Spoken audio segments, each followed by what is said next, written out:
There's a prepper out there right now, sitting next to a $500 filter system, and he's about to drink water that will put him in the ground. He did everything right by the mainstream survival playbook. He watched the gear reviews. He spent the money. He bought the name-brand ceramic filtration system that the YouTube survival industry swears by. And he has absolutely no idea that the invisible threat in that water, the one that doesn't taste like anything, doesn't smell like anything, and leaves zero visible trace, went right through his $500 investment like it wasn't even there. Because it did.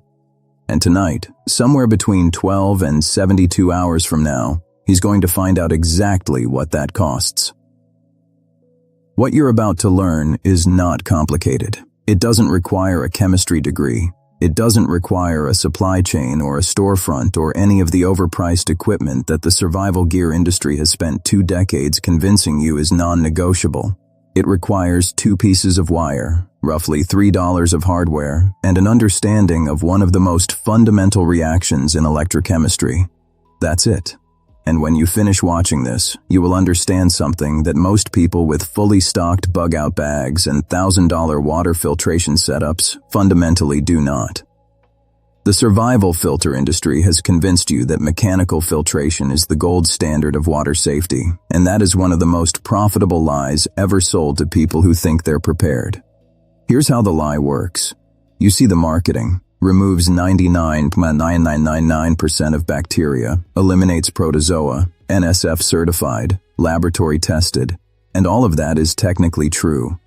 Bacteria, protozoa, those big, relatively chunky biological threats that a fine ceramic membrane can physically trap. The companies are not lying to you about what their filters catch. They are eerie, very carefully not telling you what they miss. Viruses are between 20 and 300 nanometers in size. The pores in a standard ceramic or hollow fiber filter, the kind that fills the pages of every major survival gear catalog, are typically 0.1 to 0.4 microns. 1 micron is 1,000 nanometers. Do that math for a second. The holes in your expensive filter are anywhere from 300 to over 1,000 times larger than the viral particles you'd encounter in contaminated floodwater, post-disaster water sources, or water that has had human or animal waste upstream. Hepatitis A, norovirus, rotavirus. These things don't get filtered. They ride right through on the current and land directly in whatever container you're drinking from. The companies know this. The label knows this. The fine print buried in the technical specifications absolutely knows this.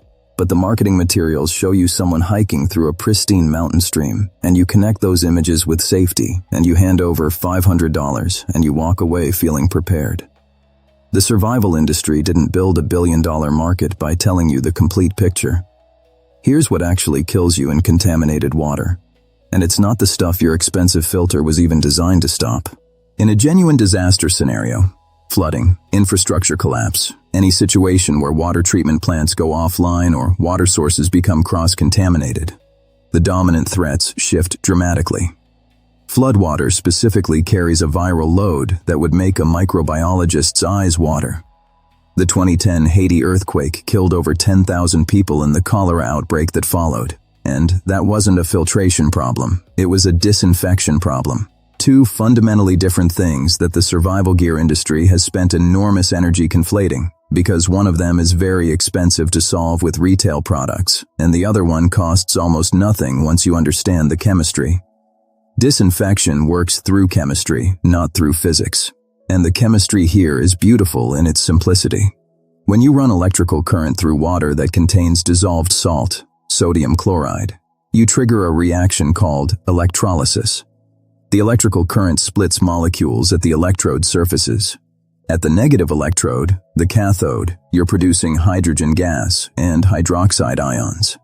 At the positive electrode, the anode, something far more useful is happening. The chloride ions from your dissolved salt are being oxidized. They're losing electrons to the electrode and transforming into chlorine gas, which immediately dissolves back into the water as hypochlorous acid and hypochlorite ions. This is free available chlorine. This is the same active compound that municipal water treatment facilities have been using to make drinking water safe for over 100 years. You are making it with a 9-volt battery. The physics of what hypochlorous acid does to a pathogen is not gentle. It doesn't filter. It doesn't physically trap, it chemically destroys. The hypochlorous acid molecule is small enough, roughly 1 angstrom in effective reactive reach, to penetrate the outer membrane of bacterial cells, viral protein capsids, and protozoan cysts. Once inside, it oxidizes the cellular machinery. It attacks enzymes, disrupts metabolic processes, denatures proteins, and fragments nucleic acids. It doesn't care whether the pathogen is 5,000 nanometers or 50 nanometers.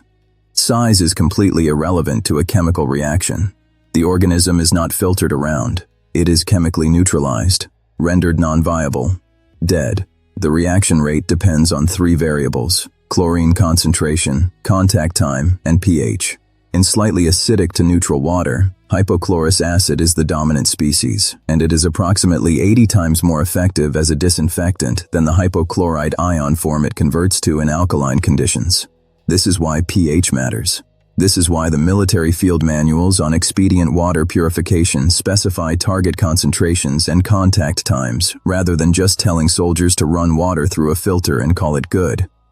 The CT value, concentration multiplied by time, is the engineering parameter that determines kill rate. At 0.5 parts per million of free chlorine in water at pH 7, you achieve a 3-log reduction, 99.9% kill, of most bacteria within seconds. Giardia cysts require higher concentrations and longer contact time, typically 30 minutes at 1 to 2 parts per million.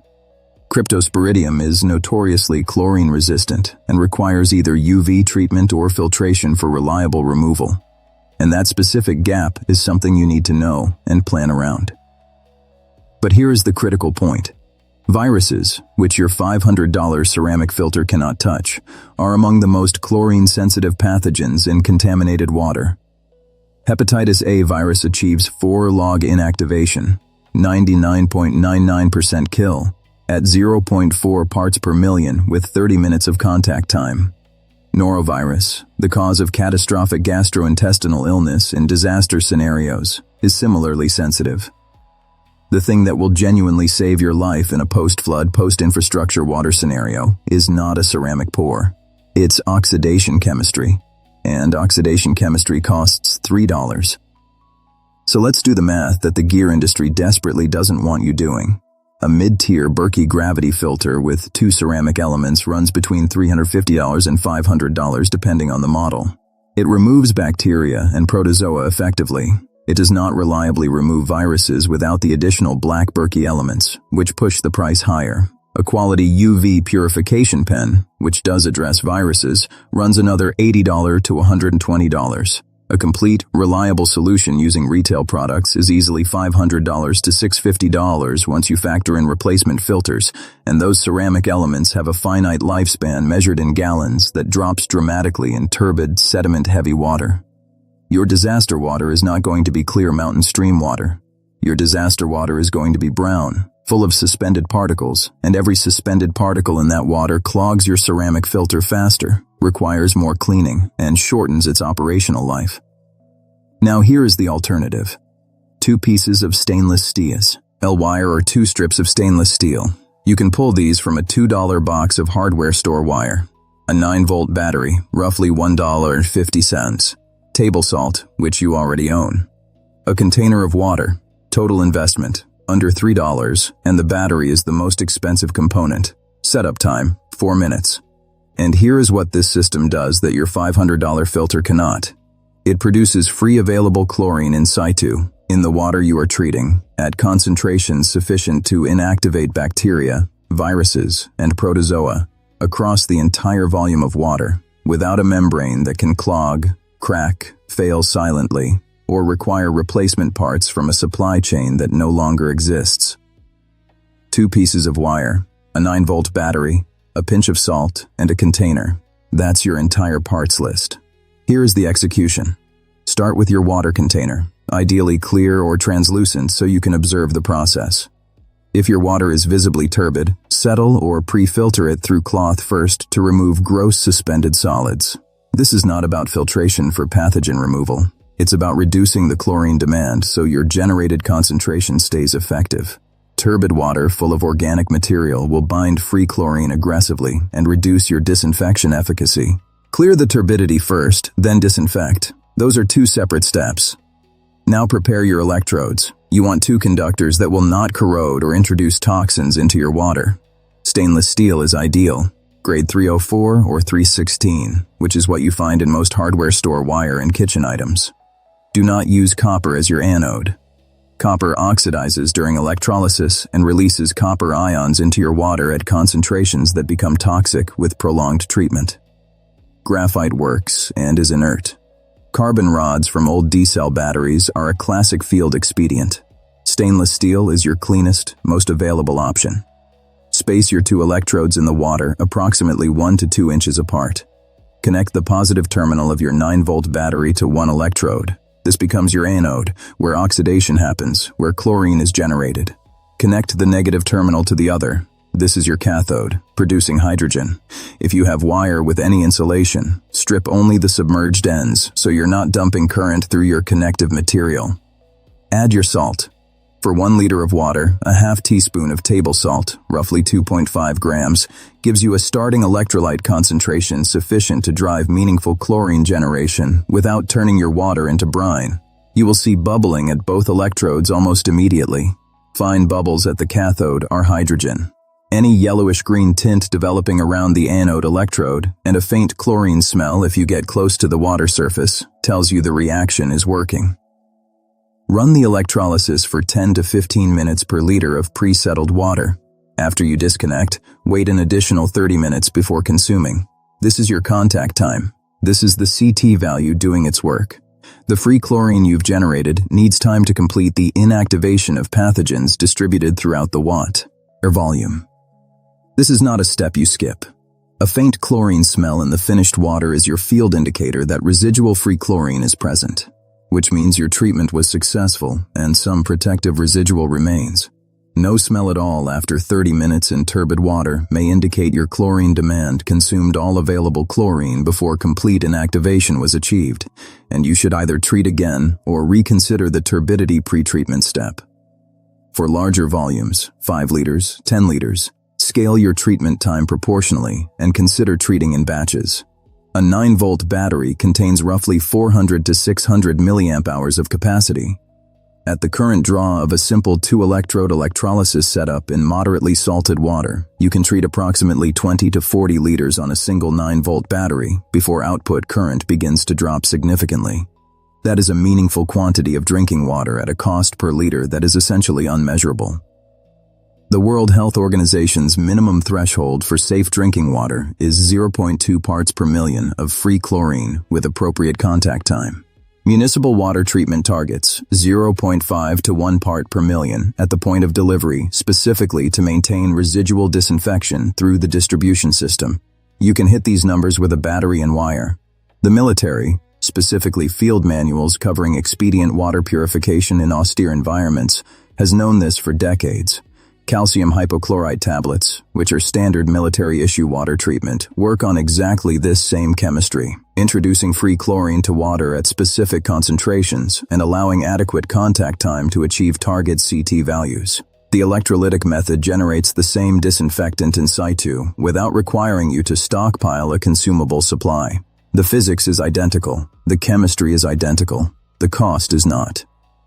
In actual field testing of electrolytic batch treatment systems, which have been studied extensively in the context of point-of-use water treatment for developing world applications, cell designs similar to the basic 2-electrode setup achieve 4-log to 6-log reduction of E. coli and total coliform bacteria in 15-minute treatment cycles at salt concentrations between 1 and 3 grams per liter. Separate testing on MS2 bacteriophage, which is used as a surrogate for enteric viruses in water treatment research, shows similar or greater inactivation under equivalent free chlorine concentrations. These are not theoretical projections. These are measured outcomes from peer-reviewed water treatment studies. The technology is not exotic. The military has used it. The humanitarian aid sector has deployed it. You can build it from a hardware store in under 10 minutes. The most dangerous thing in any survival scenario isn't dehydration. It isn't exposure. It's believing that an expensive piece of gear makes you safe when it doesn't. The survival industry is not your adversary because it makes bad products. Most commercial filters do exactly what they claim. The adversary is the assumption. The assumption that expensive equals comprehensive. That certified against bacteria means safe. That a well-reviewed product on a gear website means you've thought through the actual threat environment you're preparing for. Assumptions like that are exactly how people end up sick or dead with a $500 filter sitting 3 feet away. Understanding the chemistry of disinfection, understanding the difference between mechanical filtration and oxidative inactivation, understanding why a 9-volt battery and $3 of hardware can achieve what a ceramic pour physically cannot, this is not a party trick. This is the kind of knowledge that defines the actual difference between someone who bought gear and someone who built capability. The gear goes away. Batteries die. Membranes clog. Supply chains fail. Knowledge doesn't. The reaction between dissolved chloride and electrical current was happening before the survival gear industry existed, and it'll keep happening long after.